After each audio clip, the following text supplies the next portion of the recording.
یہ تھے محمد عبداللہ. میں اسی مناسبت سے شیخ دانیال ظفر سے التجا کروں گا کہ وہ آئیں.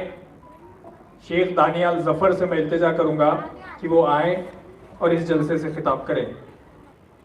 السلام علیکم ورحمۃ اللہ وبرکاتہ. میں آج ہمارے پیارے نبی صلی اللہ علیہ وسلم کے بارے میں بولنے جا رہا ہوں. ہمارے پیارے نبی صلی اللہ علیہ وسلم کا نام محمد ہے. ہمارے پیارے نبی صلی اللہ علیہ وسلم مکہ شہر میں پیدا ہوئے. ہمارے پیارے نبی صلی اللہ علیہ وسلم کے والد کا نام عبداللہ ہے.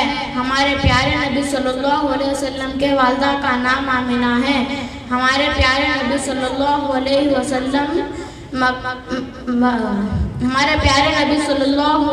وسلم سچ بولتے تھے. ہمارے پیارے نبی صلی اللہ علیہ وسلم اچھے تھے. ہمارے پیارے نبی صلی اللہ علیہ وسلم بہت سچے تھے.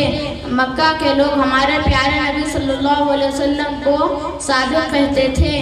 ہمارے پیارے نبی صلی اللہ علیہ وسلم بڑے امانت دار تھے. ہمارے پیارے نبی صلی اللہ علیہ وسلم مکہ کے لوگ ہمارے پیارے نبی صلی اللہ علیہ وسلم کو امین کہتے تھے. جب حضرت محمد صلی اللہ علیہ وسلم کی عمر 40 سال ہو گئی تو اللہ تعالیٰ نے آپ کو اپنا نبی بنایا. اللہ تعالیٰ نے حضرت محمد صلی اللہ علیہ وسلم پر قرآن مجید نازل کی. پھر ہمارے پیارے نبی صلی اللہ علیہ وسلم لوگوں کو دین کی باتیں بتانے لگے اور ان کو اچھی باتیں سنانے لگے.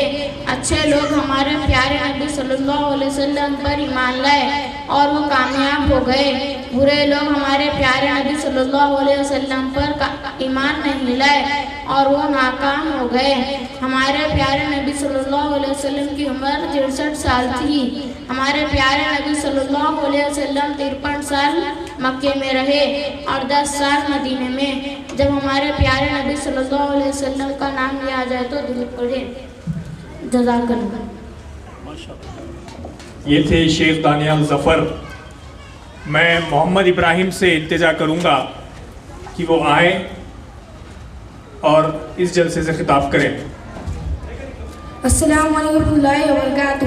نحمدہ و نصلی علی رسول کریم. اما بعد. میرے پیارے دوستوں اور پیارے بزرگوں، آج کی قرآن کے اجلاس میں میری تقریر کا بیان قرآن مجید ہے. قرآن مجید اللہ کی کتاب ہے. یہ کتاب بہت اچھی ہے.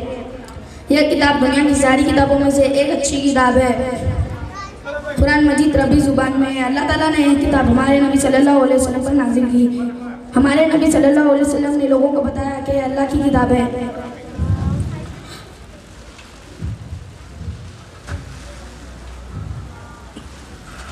اللہ تعالیٰ کو 23 سال کی مدت میں نازل کری. قرآن مجید میں 30 پارے ہیں. قرآن مجید میں 7 منزل ہے. قرآن مجید میں 114 سورت ہے. قرآن مجید کا ادب اور احترام کرو. اس کو پاک صاف جگہ رکھو. اس کی طرف پیٹ کرنا بے ادبی ہے. قرآن مجید کو خوب پڑھو. قرآن مجید کو دل لگا کر پڑھو. قرآن مجید کو دھیان اور توجہ سے پڑھو. قرآن مجید کو سمجھ کر پڑھو. قرآن مجید پڑھنے سے دل میں اللہ کی محبت پیدا ہوتی ہے. اس میں ایک دوسرے کی مدد کرنے کی تعلیم دی گئی ہے. انصاف کرنا، سچ بولنا، رشتہ داروں اور پڑوسیوں کا خیال رکھنا، یہ سب قرآن مجید نے سکھایا ہے. کسی کا مال چھین لینا، چوری کرنا، انصاف کرنا، یہ سب قرآن مجید نے سکھایا ہے. قرآن مجید نے منع کیا ہے. میرے پیارے استاد عمر خان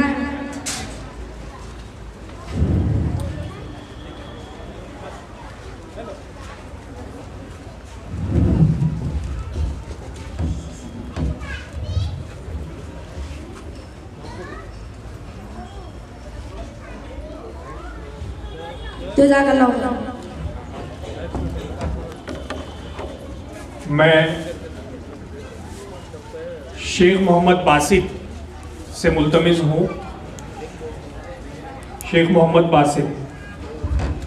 السلام علیکم ورحمۃ اللہ وبرکاتہ.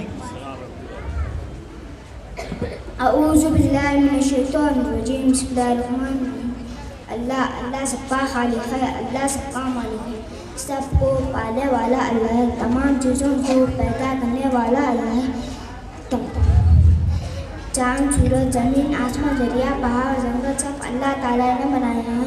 اللہ تعالیٰ کے حکم سے دھوپ نکلتی ہے اور اس کے حکم سے پانی برستا ہے. دنیا کی ہر ایک چیز اللہ کی محتاج ہوتی ہے. اللہ کے علاوہ اس کا کوئی شریک نہیں. اللہ کا نہ تو کوئی باپ ہے اور نہ اس کی کوئی ماں.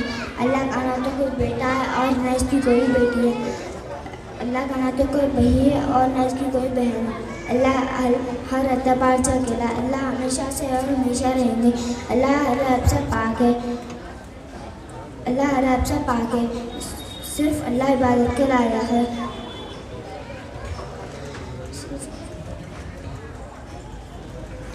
وہ سب کی دعائیں سننے والا ہے.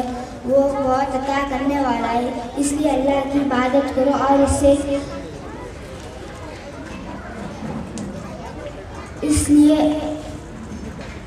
دعا مانگو اور اس سے چیز کا سوال کرو. جزاک اللہ. شبیر احمد سے گزارش کروں گا کہ وہ آئیں اور اس جلسے سے خطاب کریں. السلام علیکم ورحمۃ اللہ وبرکاتہ. نحمدہ و صلی علی رسول کریم اما بعد. میرے پیارے دوستوں اور پیارے بہنوں, آپ سب کا میں شکر گزار ہوں, خاص طور پر میرے استاد محترم حافظ محمد عمر خان صاحب جو مجھے تقریر کرنے کے موقع دیے. عزیز دوستوں, میری تقریر کا عنوان ہے مفلس کون ہے. کچھ لوگ کہتے ہیں کہ جن کے پاس مکان نہیں ہے وہ غریب ہے. کچھ لوگ کہتے ہیں کہ جن کے پاس دکان نہیں ہے وہ غریب ہے. کچھ لوگ کہتے ہیں کہ جن کے پاس اچھے کپڑے نہیں ہے وہ غریب ہے. کچھ لوگ کہتے ہیں کہ جن کے پاس سونا چاندی نہیں ہے وہ غریب ہے. کچھ لوگ کہتے ہیں کہ جن کے پاس زمین جائیداد نہیں ہے وہ غریب ہے. لیکن سچے رسول حضرت محمد صلی اللہ علیہ وسلم نے کسی اور ہی کو غریب بتایا ہے. ایک مرتبہ حضرت محمد صلی اللہ علیہ وسلم نے اپنے پیارے صحابہ سے پوچھا کہ بتاؤ مفلس کون ہے. صحابہ نے کہا کہ ہم تو مفلس اس کو سمجھتے ہیں جس کے پاس روپے پیسے اور زندگی گزارنے کا سامان نہ ہو. تو اللہ کے رسول حضرت محمد صلی اللہ علیہ وسلم نے ارشاد فرمایا, میری امت کا مفلس وہ شخص ہے جو قیامت کے دن نماز روزہ زکوٰۃ لے کر جائے گا, لیکن اگر دنیا میں اس نے کسی کو گالی دی ہوگی, کسی پر بہت جھوٹا الزام لگایا ہوگا, کسی کا مال ناجائز طریقے سے کھایا ہوگا, کسی کو ستایا ہوگا, تو ان کے تمام نیکیاں ان لوگوں کو دی جائے گی جس کو اس سے تکلیف پہنچی جائے گی. اگر اس کے نیکیوں سے حقدار کا حق پورا نہیں ہوگا تو ان کے گناہ اس کے حساب میں ڈال دیے جائیں گے. اس کے بعد اسے جہنم میں چھوڑ دیا جائے گا. دیکھو بچوں, اس دنیا کی زندگی بہت مختصر ہے. ایک دن یہ ساری دنیا فنا ہو جائے گی. اصلی تیاری تو قیامت کی کرنا چاہیے. اس لیے اس فنا ہو جانے والی دنیا سے غربت اور مالداری کی کوئی اہمیت نہیں. اصلی زندگی تو قیامت کے بعد کی زندگی ہے. پیارے بچوں, تم ان تمام کاموں سے بچنے کی پوری کوشش کرو جن سے آخرت میں غربت اور مفلس آتی ہے. جزاک اللہ. یہ تھے شبیر احمد جو اس جلسے سے خطاب کر رہے تھے. میں اب اسحاق سے ملتمس ہوں کہ وہ آئیں اور اس جلسے سے خطاب کریں. السلام علیکم ورحمۃ اللہ وبرکاتہ. نحمدہ و نصلی علی رسولہ کریم. آج کے اس پر رونق میں میرا عنوان ہے اسلام کی بنیاد. اسلام سب سے اچھا مذہب ہے. اسلام سب سے سچا مذہب ہے. اسلام کا مطلب ہے فرما برداری کرنا, یعنی اللہ تعالیٰ کے حکموں کو تسلیم کر کے ان پر عمل کرنا. اسلام کے ماننے والوں کو مسلمان کہا جاتا ہے. مسلمان کا مطلب ہے فرما برداری کرنے والا. سچا مسلمان وہی ہے جو اللہ تعالیٰ کے حکموں کی فرما برداری کرے. اسلام کی بنیاد 5 چیزوں پر ہے. نمبر 1, اسلام کی پہلی بنیاد ایمان ہے. لا الہ الا اللہ محمد رسول اللہ, یعنی دل سے اس بات کی تصدیق کرنا کہ اللہ تعالیٰ کے سوا عبادت کے کوئی لائق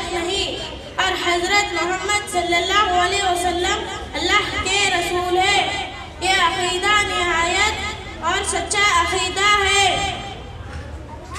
جس خالق نے یہ کائنات کو بنایا ہے, جس نے زمین آسمان کو پیدا کیا ہے, جس نے چاند سورج کو بنایا ہے, جس نے ہوا, پانی, دریا, پہاڑ, جنگلات, انسان, حیوان کو بنایا ہے, بس وہی عبادت کے لائق ہے. جس رزاق نے اپنے بندوں کے لیے بھی شمار پاکیزہ غذائیں بنائی ہے, اور جس نے پہننے کے لیے طرح طرح کے لباس بنائی ہے, بس وہی عبادت کے لائق ہے. جو پوری کائنات کا مالک ہے, جس کے حکم سے ہوا چلتی ہے, جس کے حکم سے پانی برستا ہے, جس کے حکم سے موسم میں تبدیلی آتی ہے, جس کے حکم سے رات دن کے آنے جانے کا سلسلہ قائم ہے, جس کے قبضے میں موت اور زندگی ہے, بس وہی عبادت کے لائق ہے. عزیز دوستوں اور بزرگوں, آپ اور میرے پیارے استاد محترم حافظ عمر خان صاحب کا شکر گزار ہوں. آپ نے مجھ پر محنت کی اور آج اس قابل بنایا کہ میں اپنے والد اور والدہ اور تمام حضرات کے سامنے تقریر پیش کرا. اللہ تعالیٰ آپ کی عمر میں برکت عطا فرما اور آپ کے علم میں برکت دے اور آپ کو صحت دے. آمین. جزاک اللہ خیرا. میں محمد مرتضیٰ حسین زید اور محمد دانش سے ملتمس ہوں. محمد مرتضیٰ حسین زید اور محمد دانش سے ملتمس ہوں کہ وہ آئیں اور مکالمے کا اظہار کریں. السلام علیکم ورحمۃ اللہ وبرکاتہ. وعلیکم السلام ورحمۃ اللہ وبرکاتہ. بھائی زید, کیا آپ خیریت سے ہیں؟ جی دانش بھائی, میں خیریت سے ہوں. بھائی زید, میں آپ سے یہاں پر اسلامی معلومات کے لیے کچھ سوالات کرنے آیا ہوں. کیا آپ جواب دے سکیں گے؟ جی دانش بھائی, میں جواب دے سکوں گا. تو ٹھیک ہے, بتائیے کہ ایک کرسی کس نے بنائی ہے؟ یہ کرسی بڑائی نے بنائی ہے. تو ایک تلوار کس نے بنائی ہے؟ یہ تلوار لوہار نے بنائی ہے.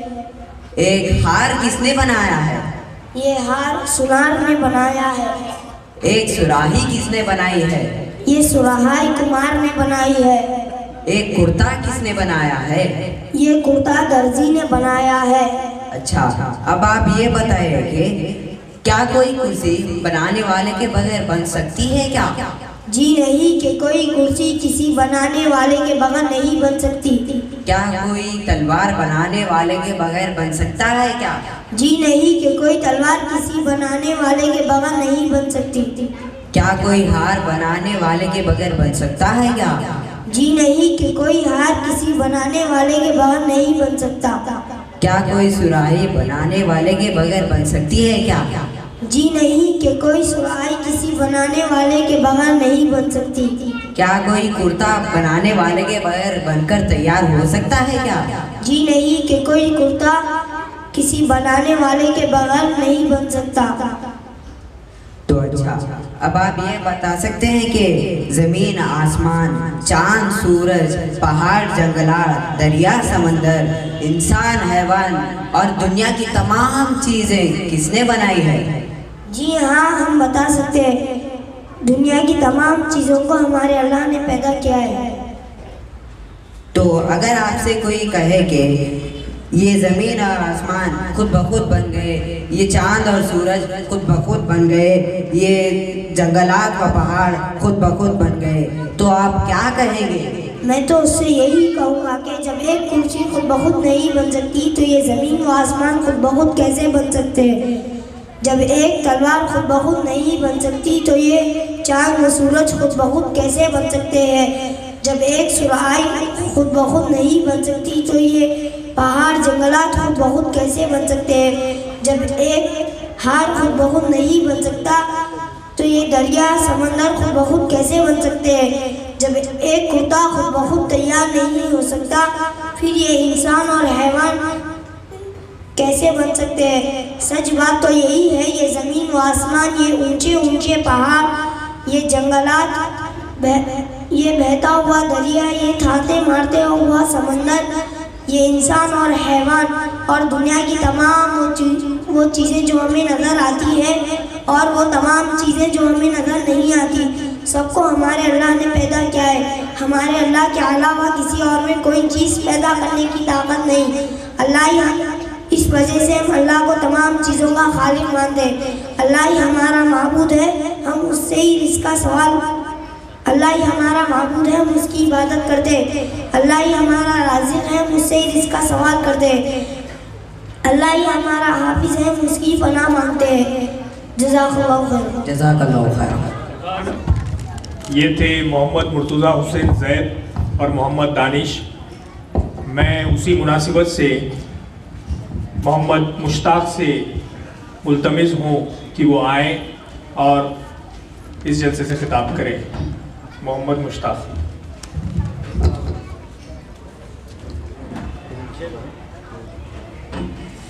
السلام علیکم ورحمۃ اللہ وبرکاتہ۔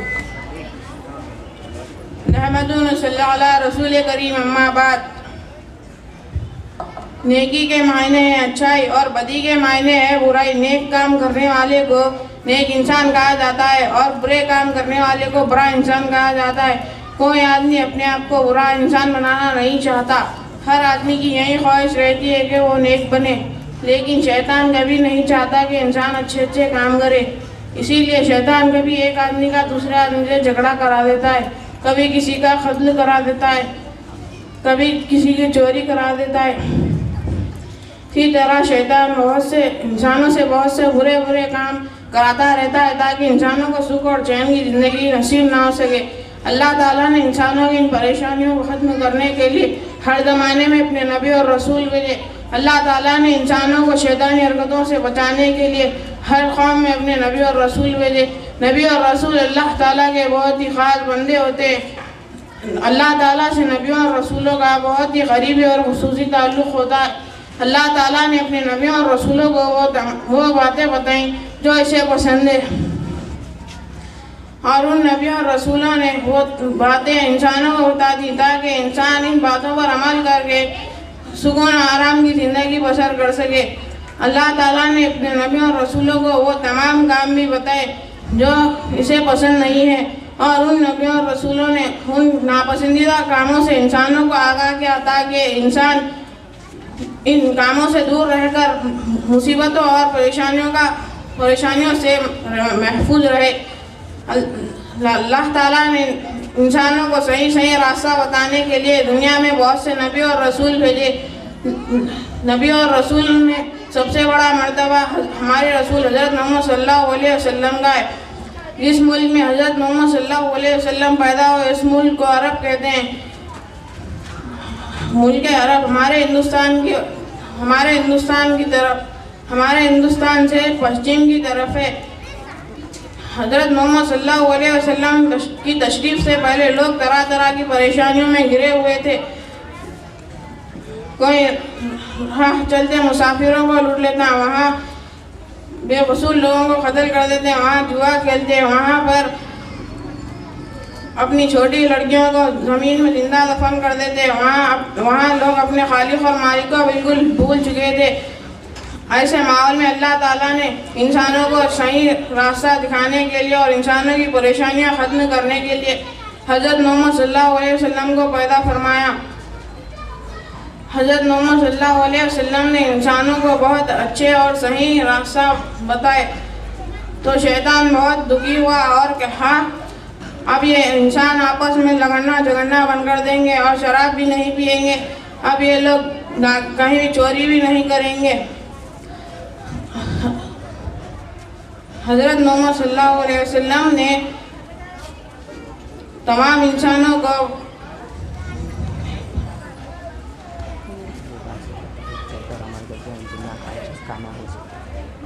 حضرت محمد صلی اللہ علیہ وسلم نے وہ تمام باتیں بتائی جن پر انسان عمل کر کے اشرف بن سکے۔ جزاک اللہ خیر۔ یہ تھے محمد مشتاق. میں اسی مناسبت سے امان معین سے ملتمس ہوں کہ وہ آئیں اور رسول مقبول صلی اللہ علیہ وسلم کی حیات پاک کے مختلف پہلوؤں سے اس جلسے سے خطاب کریں. السلام علیکم ورحمۃ اللہ وبرکاتہ. میرے پیارے دوستوں بزرگوں، آج میں آپ کے سامنے سب کے رسول کون ہے اس پر تقریر پیش کروں گا. آپ تمام حضرات سے گزارش ہے میری ہمت افزائی فرمائیں. نحمدہ و نصلی علی رسول کریم اما بعد. اللہ تعالیٰ بے شک موجود ہے مگر اس دنیا میں کوئی بھی شخص اللہ تعالیٰ کو دیکھ نہیں سکتا. اللہ تعالیٰ بے شک موجود ہے مگر کوئی بھی شخص اللہ تعالیٰ سے اس کی بات اس دنیا میں نہیں سن سکتا.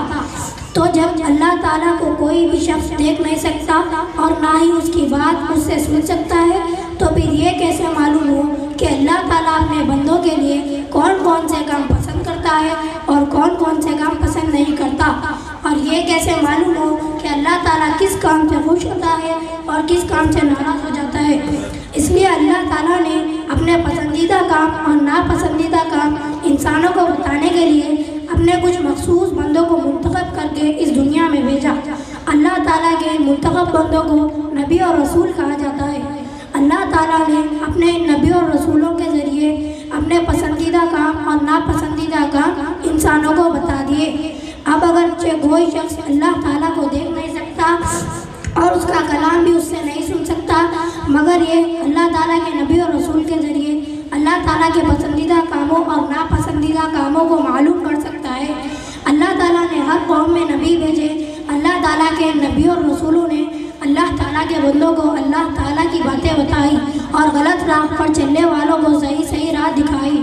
اللہ تعالیٰ نے سب سے پہلے حضرت آدم علیہ السلام کو اپنا نبی بنا کر اس دنیا میں بھیجا، اور سب سے آخر میں اللہ تعالیٰ نے پوری دنیا کے انسانوں کی رہبری کے لیے نبی آخر الزماں حضرت محمد صلی اللہ علیہ وسلم کو اپنا رسول بنا کر مبعوث کیا. حضرت محمد صلی اللہ علیہ وسلم سے پہلے جتنے بھی نبی اور رسول اس دنیا میں تشریف لائے وہ صرف اپنی اپنی مخصوص قوموں اور اپنے اپنے علاقے کے لوگوں کی ہی رہبری کے لیے مبعوث ہوئے تھے.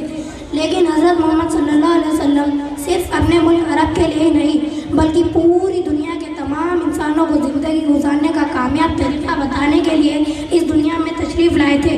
اس لیے حضرت محمد صلی اللہ علیہ وسلم جس طرح اپنے زمانے کے لوگوں کے لیے رسول تھے، اسی طرح آج کے تمام لوگوں کے رسول بھی حضرت محمد صلی اللہ علیہ وسلم ہی ہیں، اور قیامت تک آنے والے تمام لوگوں کے رسول بھی حضرت محمد صلی اللہ علیہ وسلم ہی رہیں گے.